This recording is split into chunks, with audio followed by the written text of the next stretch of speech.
Hey, it's So from So's Real Thoughts. Today we're going to be talking about Lynne Ramsay's You Were Really Never Here, starring Joaquin Phoenix. The title can obviously seem confusing because he was in a previous film called I'm Still Here. And no, it is not a sequel. That would actually be really, really hilarious. Is it a sequel? We'll never know. I've been a huge fan of Lynne Ramsay since Ratcatcher, We Need to Talk About Kevin. She's one of those very powerful filmmakers. She has such a distinct style and voice that is unlike anything I've ever seen, especially with her use of music, sound design, and editing. Wow.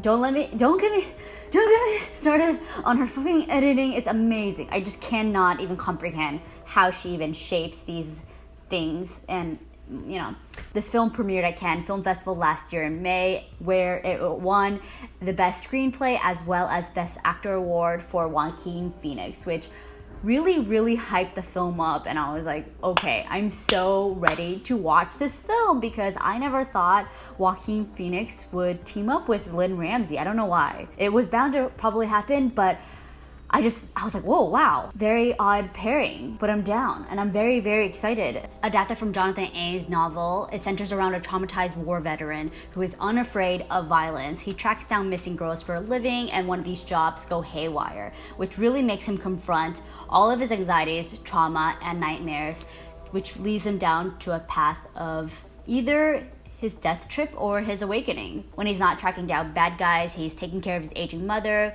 and he's just living his life like an average Joe. This film comes off like a seemingly average revenge film, but knowing that it's Lynne Ramsay, no. She's really gonna give it to you and gonna drag you through the mud, and you're really gonna get more than you bargained for. With her unique style of storytelling, which incorporates intricate editing styles, insane sound design, a terrific performance by Joaquin Phoenix, as well as a pumped up score by Radiohead's Jonny Greenwood. This film really dissects and talks about the layers of emotional trauma and just trauma in general that a lot of people carry on with them through their lives, and how we can really let it consume us or let it go. And it just taps into so many different aspects of us as a human being, as well as this specific person in this time and place. It really taps into how memories and our traumas are so powerful in shaping who we are and how we navigate through this world. And I don't know, there's just something just so fantastic about how Lynne Ramsay approaches this kind of subject and makes it very brutal but very relatable, and everything just comes off like sheer poetry. And that's what Lynne Ramsay does best. She takes something that seems very harsh, seems such like a subject so hard to navigate, and makes it palpable and makes it an emotional ride that we can relate to this person or this person and reflect it back on us and our own experiences, and how we deep down maybe we are at the core the same functioning human being as this person.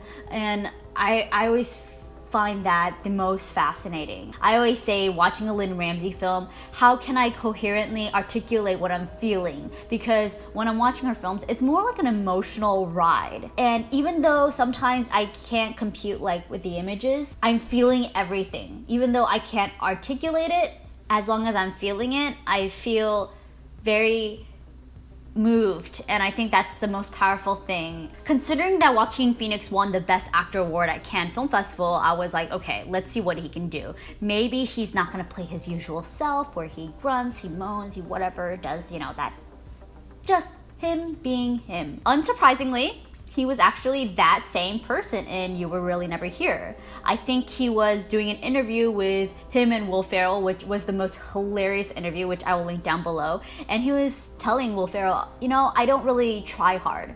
I'm not trying to act, I'm just doing it. And sometimes I'm like, wow, are you either that talented or do you not have to act? But even that being said, we've seen him act before, so we definitely know he can act. But just the fact that it can come so easily to him, these roles that feel so layered and heavy and just very traumatic at times, I think he just knows how to navigate those emotions very well. And even in this film, he almost seems like he's playing a version of himself in a way where it seems very straightforward and uncomplicated. Like, it felt so smooth. He just slipped into this role and he was this person.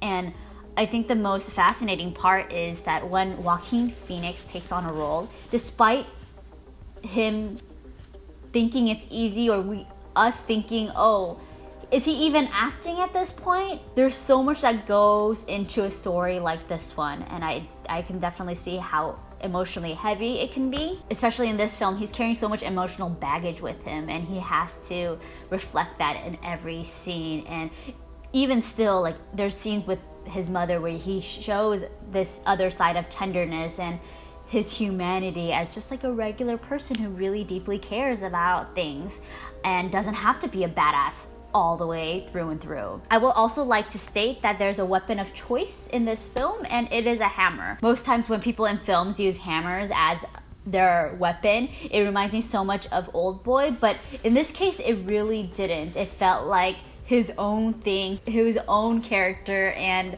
let me just say, there's violence. I don't think it's extreme violence, because I feel like we're also used to these insane violent films from like Takashi Miike to Park Chan-wook to Quentin Tarantino. I feel like the violence was done so realistically, so beautifully, just no frills, just like do it. And Lynne Ramsay, what I like her the most, there was another article that she was talking about how she's such a difficult director, but I don't think so. I will also link that article down below. She was saying she's such a difficult director at times, and she really likes to get into the mud. So like when Joaquin Phoenix was going through these heavy scenes, like whether it's in the water where it's all murky and it's dirty, she'll go in right with him and she'll be right there with the characters. And I just feel like she's such a badass. She's just so amazing and so committed to her vision. I love how she's so uncompromising with her story, her vision, just the way she approaches these characters and her actors, and just the interaction of everything from people on set to her actors to post, pre, whatever, anything. She's just wholly her, and I really, really love that. I know that she was saying how, especially in New York, Joaquin was so disguised that she was able to shoot on the street freely, and I'm like, holy crap. And she would just like she just wanted to shoot, and so she would just like turn on the camera herself, and like her sound guy was still trying to get everything hooked up, and she's like, let's just go, and I'm like, damn, I love you. She's quite a genius. And of course, we have to talk about Jonny Greenwood's amazing score. It was like the synth, hard-hitting kind of music that really kind of reminded me of Nicholas Winding Refn's Only God Forgives. Only one song really reminded me, but everything else, it felt so within the film. Its accompaniment to the film was so beautifully done and just like so linear. It just like seeped in, and I love Jonny Greenwood, especially because he did the score for Phantom Thread, which was amazing. Impeccable. Jonny Greenwood can do no wrong. Also, there's another film that Radiohead's Tom York is doing a score for. Is this Suspiria? I'm trying to think. Honestly, I'm so excited that Radiohead is doing things separately as well as together. They're amazing. I would definitely recommend you seeing You Were Really Never Here in theaters. It's such a more powerful experience, especially because of the big screen, because the sound design is just in your face and you just feel it, and just the progression of sequences. It hits you so much harder than anything because you're in it, because you cannot move away or you cannot leave the theater so easily that once certain things happen, you're like, fuck, you're forever changed in ways.